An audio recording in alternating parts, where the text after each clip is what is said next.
Donald Trump dropped a political bombshell, revealing a secret deal between Chief Justice John Roberts and former Obama ethics czar Norm Eisen. The shocking revelation, backed by explosive documents and testimony, sparked outrage and looming legal consequences. Trump's evidence threatened to bring down two of Washington's most protected elites. It was a quiet Monday morning at the White House when everything changed. President Donald J. Trump stepped into the briefing room unannounced, holding a small flash drive and a look of determination. "This isn't easy," he said softly. "But I owe it to you, the American people." He played a video on the screen behind him, raw surveillance footage showing Chief Justice John Roberts stepping off a private jet in Prague, greeted by Norm Eisen. The two men embraced and disappeared into a limousine with tinted windows.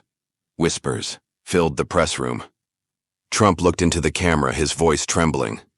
"This week, I'll release everything. By the end, you'll understand what they did to you." He walked away in silence, leaving reporters frozen and millions of Americans wiping away tears. By noon, hashtags like #Roberts Exposed and Our Eisen Deal trended nationwide. Trump returned to the Oval Office where his inner circle waited, shaken. His press secretary, Caroline Leavitt, looked pale. "They're already denying it, sir. Roberts' office claims it was a personal retreat." Trump handed her a sealed envelope. "Then this will make them sweat." Inside were flight records, immigration stamps, and hotel surveillance photos showing Roberts at Eisen's private estate during a week he claimed to be on duty in D.C. "I want the American people to see everything," Trump said. "We have nothing to hide." He leaned back in his chair, staring at the ceiling. "They tried to destroy me for years, spied on me, impeached me, lied. But I held on, not for me, but for them." He pointed toward the White House window, where a small crowd had begun to gather, holding American flags and handwritten signs thanking President Trump for telling the truth. In a quiet home in rural Ohio, 67-year-old Mary Dalton sat trembling. She had buried her husband last year, a decorated Vietnam vet who believed in justice and truth. She had trusted the system too, until it betrayed her family.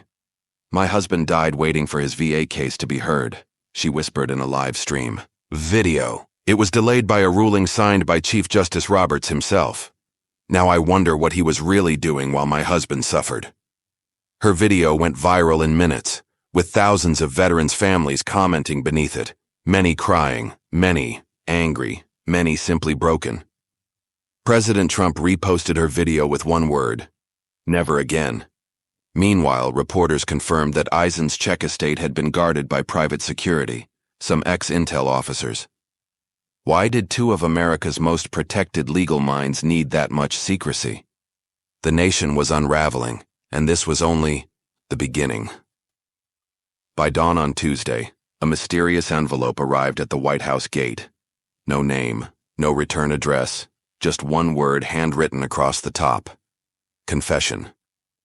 Secret Service ran it through every scan, finding no threats, just paper. Inside were 6 pages of tight, shaking handwriting, testimony from a former aide to Norm Eisen, signed only with initials. "KDI served Mr. Eisen for 6 years.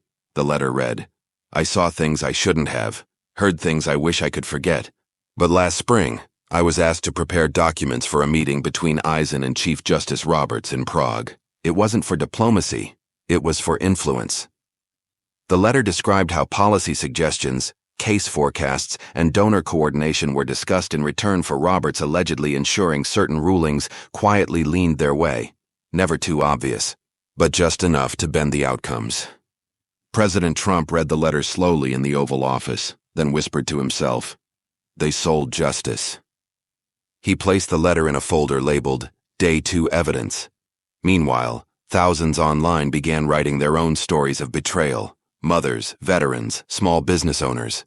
America's trust was crumbling, and tears were becoming rage. That afternoon, Judge Martin Salgado, 78, retired and living in Arizona, appeared on national TV.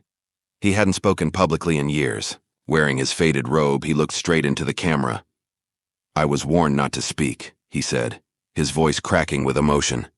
"But after what President Trump showed yesterday, I can't keep quiet.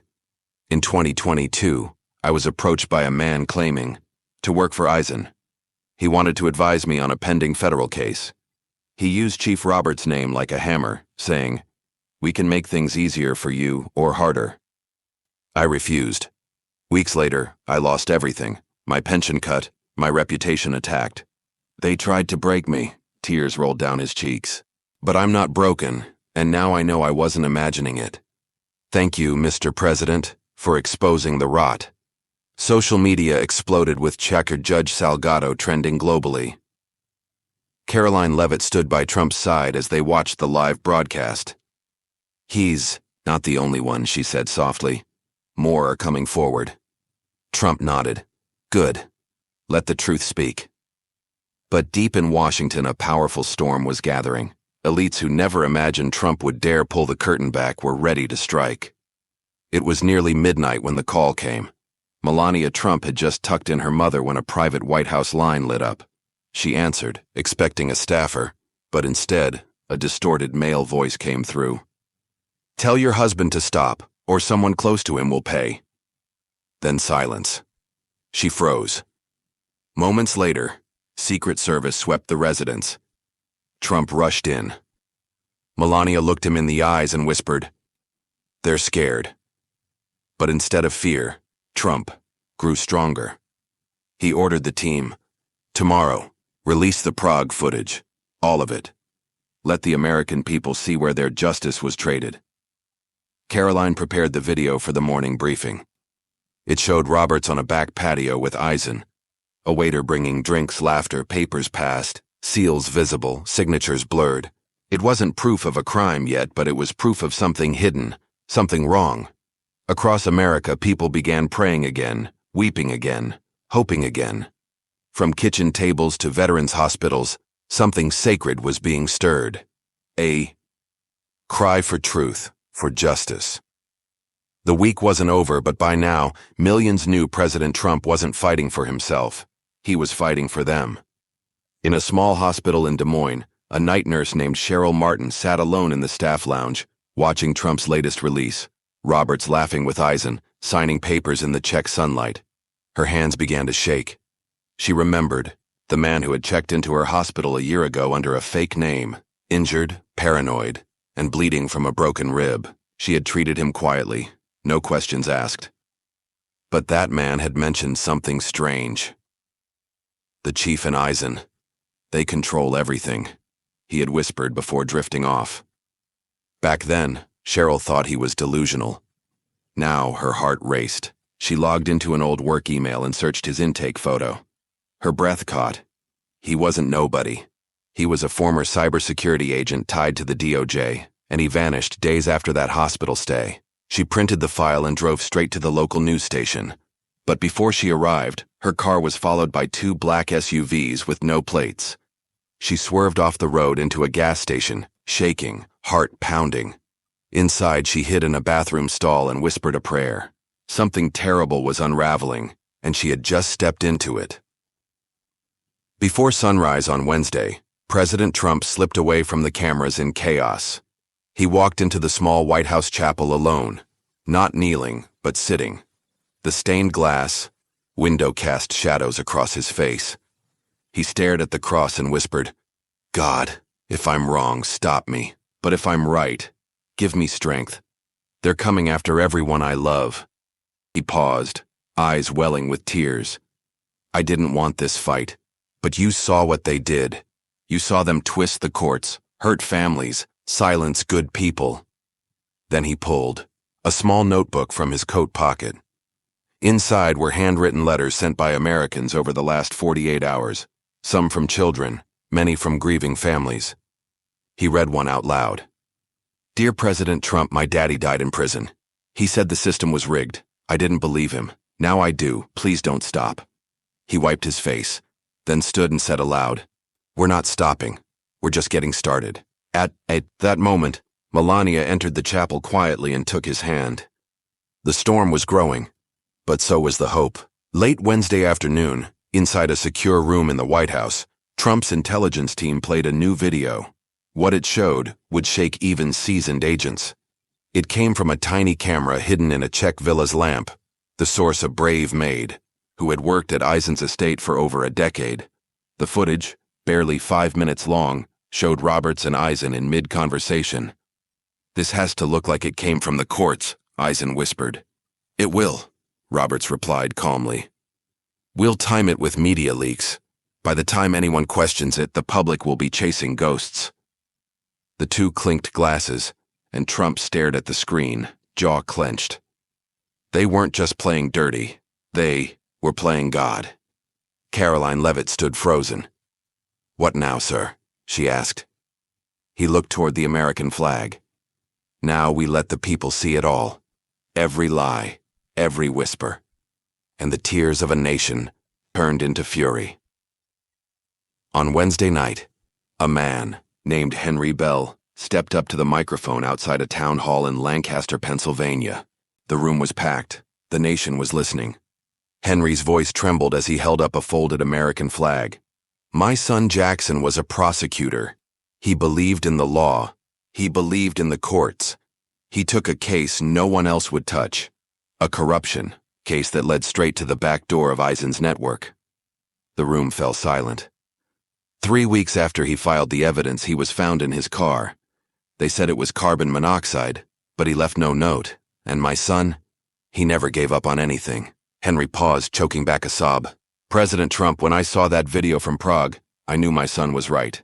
And now I need the truth." The crowd erupted in tears and applause. From inside the White House, Trump watched the live stream. He stood up, walked over to the flag, and placed his hand on it. "We won't let Jackson be forgotten," he whispered.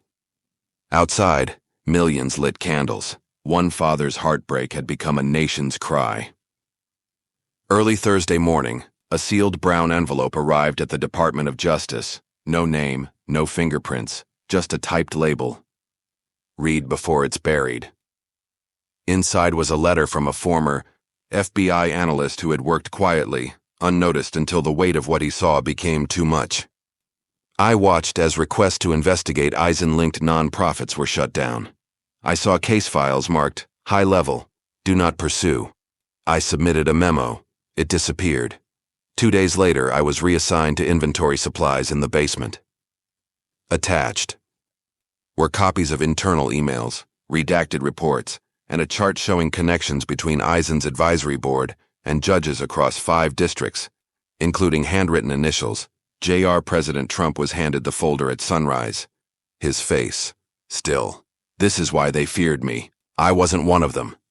Caroline whispered, "Sir, if we release this, they'll come harder than ever." Trump stood up slowly, then let them come. "We'll stand taller." By noon, the first page of the letter was posted online with 3 words from Trump: "I will not stop." And across the country, people wept, not in fear, but in courage. In a small town in Kentucky, 10-year-old Ella James sat at her kitchen table. Her mom worked nights. Her dad was gone. Her school told her not to talk politics, but Ella had seen Trump's videos. She didn't understand everything, but she understood this. Bad people were making good people sad. So she picked up a pen and wrote, "Dear Mr. Trump, I don't know everything, but I know you're trying to help. My grandpa said, Chief Justice Roberts did a bad thing. He cried and said, 'Nobody cares, but I care. Thank you for not being scared. Please don't stop.'" Her mother found the letter and with tears in her eyes mailed it. Days later, inside the Oval Office, Trump opened it. He didn't say a word. He just placed the letter on his desk beside the growing stack of evidence and whispered, "This is who I fight for." Then he looked up and spoke to his team. Ella is going to grow up in a different country than the one they tried to give her. Outside, crowds continued to grow. Inside, a president's heart grew heavier, but his will grew stronger.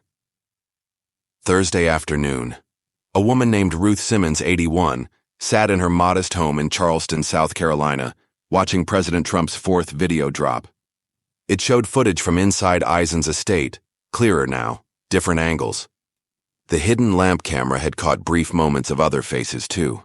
Men in suits, some familiar, some not. Ruth gasped. She reached for her photo album. her hands trembling. She opened a page from 1994. There, standing beside her late husband, at a justice conference in Washington, was a man she now saw in the video. "That's Thomas Albridge," she whispered. "He's not a nobody. He was my husband's friend, and he vanished after testifying against a federal judge." She called her daughter and said, "Get me to D.C." By Friday morning, Ruth would be sitting across from Caroline Levitt, tears in her eyes, holding a crumpled photo and a secret she'd carried for 30 years. "I believe you, Mr. Trump. I always have, and I believe my husband was silenced by the same men you're exposing now." Trump held her hand gently. "Then we'll finish what he started," and a nation braced for the next reveal. In a quiet Wisconsin town, Miss Janet Holloway stood at the front of her 6th grade classroom. The lesson was supposed to be about civics, but she could feel her voice trembling. On her smartboard, she had written one sentence: "What happens when justice is not blind?" One student raised his hand and said, "My dad said President Trump is showing the truth. Is that real?" Janet nodded slowly. "Sometimes the truth isn't comfortable, but it's always worth finding." That night, she was called into the principal's office. "You can't bring politics into the classroom," he warned. "There are complaints." But Janet stood tall. "This isn't politics, it's courage." She went home and posted a video on social media. "I teach kids to love this country, and if we are watching justice being manipulated, we have to say something. President Trump is doing what our history books say heroes should do. I'm proud of him." The video went viral overnight. Parents, veterans, and even students began sending letters to her school in support, some handwritten, some tear-stained. By morning, the story had reached Trump himself, and he smiled. She's teaching the next generation to be fearless. Thursday.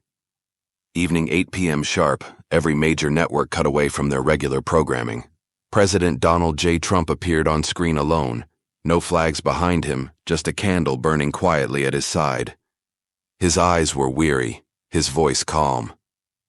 "My fellow Americans, tonight I speak not as a politician, but as a father, a husband, and a man who still believes in this nation. I never wanted to reveal what I've shown you, but truth does not belong to Washington. It belongs to you." He paused, looking directly into the lens. "Chief Justice Roberts and Eisen didn't just make a deal. They traded your voice. They used our courts like tools and laughed while doing it. I've received your letters. I've read your tears. I promise you I won't let this be forgotten.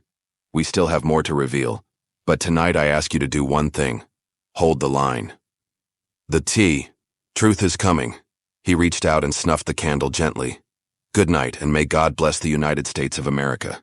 Across the country, families held each other and cried. They believed him. They were ready. Early Friday morning, Trump's legal team received an encrypted file. No name, no origin, just a subject line. The one they tried to burn.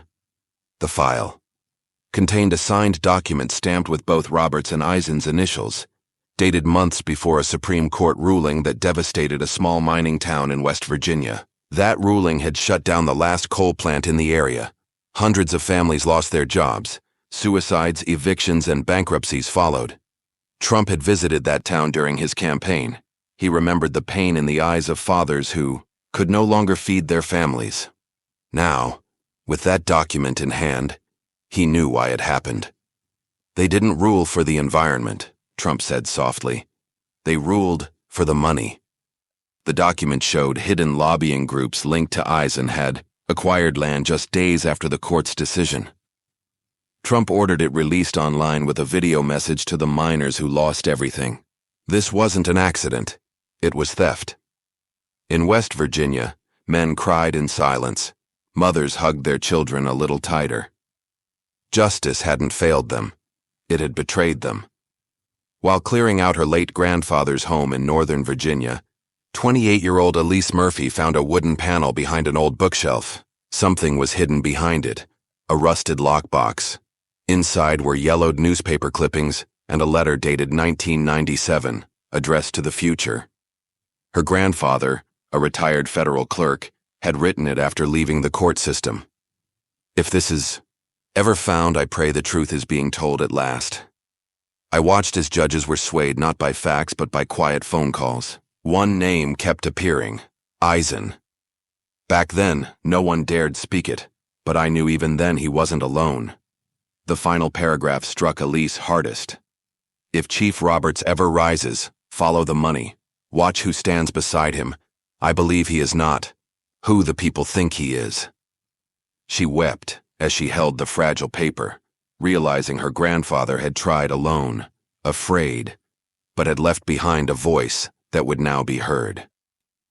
She contacted the White House.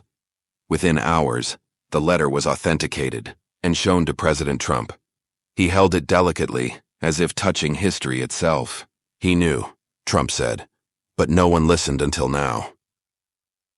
Late Friday night, a man known only online as Falcon sent an email to Trump's cybersecurity unit. He had once been hired through dark channels to bury files linked to Eisen's European dealings. He had accepted the job for money, pride, and fear. But then he saw Trump's national address, and he broke. "I can't live with this anymore," the email read. "There are files hidden in servers overseas, signed wire transfers, estate entry logs, and private jet manifests. I'll unlock it for you, but protect my family." President Trump read the email twice, then sent a direct reply. "Help me bring the truth, and I'll protect you like you're one of mine."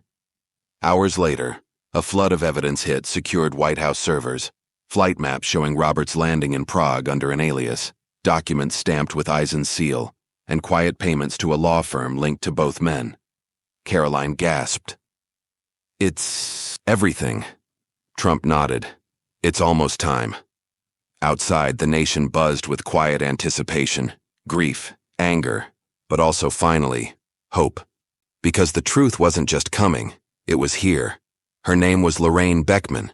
She was 74 and had waited 12 long years for someone to believe her. Her husband Walter had been a Supreme Court clerk, a quiet man, a patriot. One night he came home pale and shaken. He whispered, "Something is happening. Justice Roberts is involved. I'm scared." 2 days later, he died in a car crash. No skid marks, no autopsy, no investigation. Lorraine begged authorities to look deeper, but they dismissed her, labeled her emotional, delusional, alone.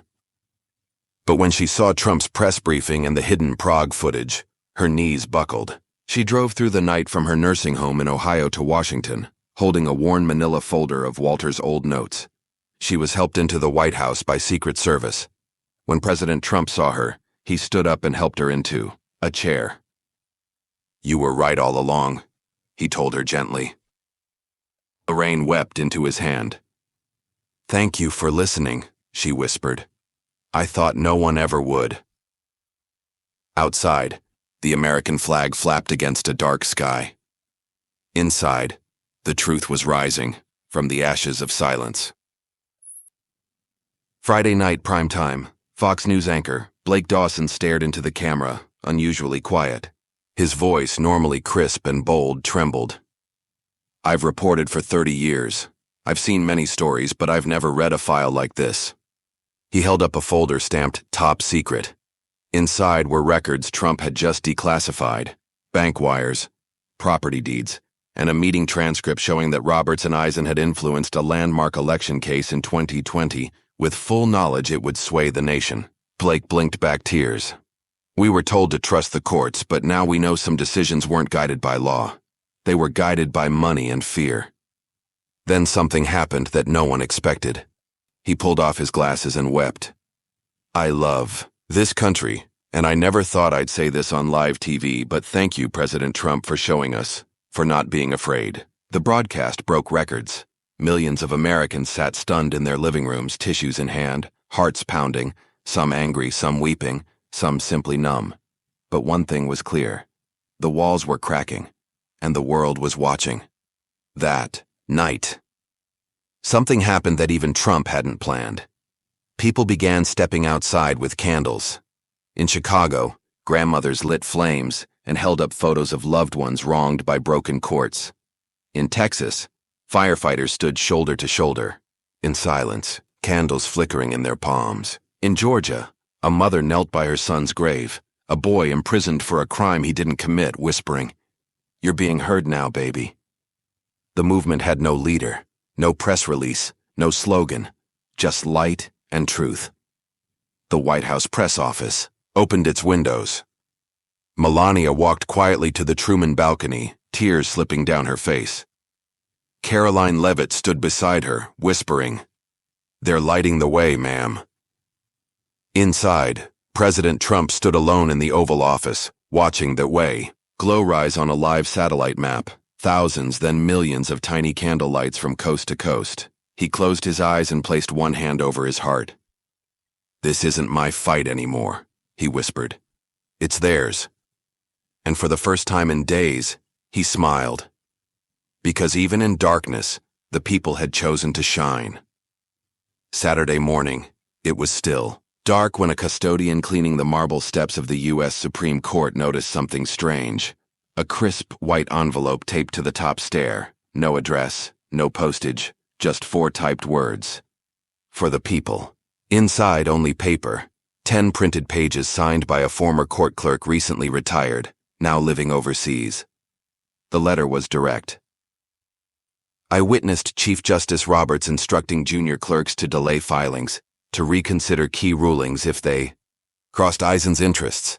When I asked questions, I was reassigned. I kept copies. They're enclosed. There were signatures, margins with handwritten notes, and worst of all, an internal court email chain dated the same week Roberts was in Prague, claiming he was at a judicial conference in D.C. Trump held the envelope personally during a televised statement. "They told us the truth was complicated, but the truth is actually very simple. They lied." Across the country, court officers, clerks, and legal aides began checking their inboxes, old drawers, storage boxes. Some started crying, some started forwarding, and one by one, the quiet voices joined the roar. Saturday noon, CNN anchor Lindsay. Vargas had been a skeptic from the beginning. She had mocked Trump's first video, dismissed the Roberts Eisen claims as theatrical fiction. But on this day, something changed. Her producer handed her a USB drive. "You need to see this," he whispered. It was internal security footage uncovered by a Czech investigator, showing Roberts and Eisen walking through a private vault room in Prague. On the table were sealed folders marked with flags, U.S., Ukraine, China, and one phrase, leverage. Eisen is seen pointing at documents, whispering, "These rulings are currency. Don't forget that." Roberts nods. Lindsay froze on live television, her voice cracked. I need to say something. I've reported for years, and I was wrong. I was so wrong." She removed her earpiece. "We owe Donald Trump an apology, and more than that, we owe him our respect. Because no one else had the courage to show us what's been done behind our backs." The control room was silent. No one stopped her. That night, clips of her speech spread like wildfire. Trump watched it in the West Wing, arms folded. "Even the loudest doubters are starting to whisper truth," he said. "Now we finish it." In a federal prison in Kansas, inmate Daniel Rohr sat alone in his bunk. He had served 7 years for a crime his lawyer said would be overturned on appeal. But that appeal never came. The judge, a Roberts appointee. The firm that blocked his appeal, later revealed to be connected to a non-profit linked to Eisen. Daniel watched Trump's latest broadcast on the prison TV, surrounded by silent inmates. As footage rolled, his eyes filled with tears. He stood up, walked to the small window in his cell, and pressed his forehead to the glass. "God, I don't know if anyone will ever fix what was done to me. But if this is real, if justice is finally coming back, then let me live long enough to see it." That night, the prison chaplain posted Daniel's story anonymously online. Within hours, legal nonprofits began digging up Daniel's case and dozens like it. Suddenly, prison phones were ringing off the hook. Injustice was no longer buried. It was standing up, screaming, demanding to be heard. And America was listening. Saturday evening, a quiet knock echoed through the White House back entrance. A young paralegal named Jenna, no older than 25, stood holding a folder wrapped in plastic. She looked terrified. "My boss destroyed the original file," she whispered. "But I made a copy. I knew one day the truth would matter." Inside was a court brief filed in 2021, never seen by the public. It included sworn testimony from a whistleblower who claimed Roberts was receiving external influence before a major healthcare ruling. That ruling had led to millions losing specialized coverage. Some died, others still lived in pain. Jenna's hands trembled as she spoke. "My mother was one of them. She died before the appeal, but now I know why it never reached the court." President Trump opened the folder and stared at the cover page. His lips tightened, his eyes closed. She mattered. They all did. He looked at Jenna, her eyes red with grief. "Your courage will help the world." That night, Trump released the brief online. It spread like wildfire, and all across America people began digging through their own pain, realizing some wounds weren't random, they were engineered. In a dim corner of Dulles Airport, inside a quiet restroom, a man in a dark coat sat hunched, over the sink. His hands shook. His face was pale. He was a mid-level attorney for a firm tied to both Roberts and Eisen, and he couldn't live with the guilt anymore. On a phone he hadn't used in years, he began recording. "My name is Ryan. I drafted 2 legal memos that were used to deny appeals from small claims courts to the Supreme Court. The memos were designed to delay, not to help." He paused, wiping his face. "We were told we were protecting national interests, but it was never about the nation. It was about power and money." He dropped the phone in a padded envelope, labeled it Trump Legal Team, urgent, and handed it to a flight attendant heading to D.C. Within hours, the recording played in the White House briefing room. Caroline Leavitt stood frozen.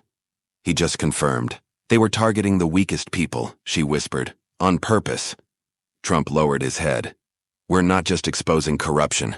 We're exposing cruelty." And across the country, the tears returned, stronger this time. Sunday morning, President Trump walked alone to the White House lawn.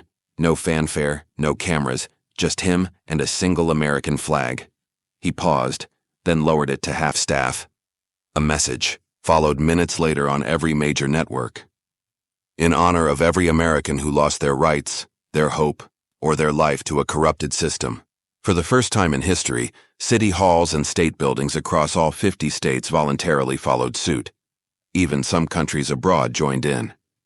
At that moment, a video appeared on Trump's official site, footage from the Czech Republic airport, time-stamped, showing Roberts boarding Eisen's private jet. Then new footage, a Czech estate staff member, face blurred, saying, "They discussed cases. I brought them food. I heard names. It wasn't a vacation. It was business." The video ended with one quiet phrase: "We let this happen. Now we must never let it happen again." Americans held each other, weeping openly in churches, homes, hospitals. Flags flapped gently in the wind, symbols not just of grief but of reckoning. And still, Trump had one final act to deliver, one final truth to reveal. Sunday night, 11:59 p.m. President Trump sat at the Resolute desk, a single file in front of him labeled only one word: promise. It was the final drop, the one he had saved for last. Inside were 2 things. First, a sealed affidavit from a former CIA advisor confirming that the Roberts-Eisen alliance extended back more than a decade, with international influence, donor ties, and hidden political engineering. The file contained names, charts, and voice logs, enough to rattle the entire system. Second, Trump's handwritten letter to the American people. It read, "I promised to drain the swamp. I didn't know then how deep it really was, but you gave me strength. And with your voice, we've done what no one thought possible. This is not the end. It's the beginning of something better, something honest, something yours." He folded the letter, placed it in a glass box, and walked it into the East Room, where the press waited in silence. "This is your truth," he said, as the contents were broadcast live. Tears fell. Reporters stood. Veterans saluted. And across the country, a great silence followed, not out of fear, but out of awe. Monday morning, sunrise. President Trump opened an envelope left on his desk overnight. Inside was a card with hearts drawn in red crayon. It was from Ella, the 10-year-old girl from Kentucky, whose letter had touched his soul days earlier. This time she wrote, "Dear President Trump, Mommy said you told the truth when no one else would. I saw you on TV. You look tired. I hope you sleep good now. I love America. I want to be strong like you. P.S. Mommy cried a lot, but she said they were happy tears." Trump didn't speak. He just placed the letter inside the glass box beside the evidence, then walked outside. A massive crowd had gathered in front of the White House, millions of Americans from every walk of life. No one had called them. They just came. Some knelt, some prayed, some stood in silence, holding candles, crosses and pictures of loved ones they lost. Trump stepped to the podium. "This was never about me. This was about you. And today, you took your country back." A chant rose in unison. USA, USA, USA. It echoed like thunder across the sky, and history wept. Later that day, something unbelievable happened. People across the nation began removing political signs, not in anger, but in unity. They waved flags instead. Church bells rang. Strangers embraced. Newsrooms stood and clapped. Even those who once doubted in schools, teachers led students in singing "God Bless America." In prisons, inmates knelt and prayed. Hospitals played the national anthem over their loudspeakers. A spirit had returned, something sacred. Justice was not fully served. Roberts and Eisen hadn't been sentenced, but they had been exposed. And in that exposure, the people finally felt seen. President Trump returned to the Oval Office alone, no cameras, just him staring out the window. Melania walked in quietly. "You did it," she whispered. Trump turned to her, eyes moist but clear. "No, we did it." He pulled out Ella's letter again and smiled. "If this story moved you, if it made you cry, made you hope, made you believe again, please don't just leave. Stay like this video, so more people hear the truth. Subscribe so we can keep telling stories that matter. Comment below and tell us, what part touched you the most? What do you believe justice looks like? Your voice is the next chapter. Let's write it together.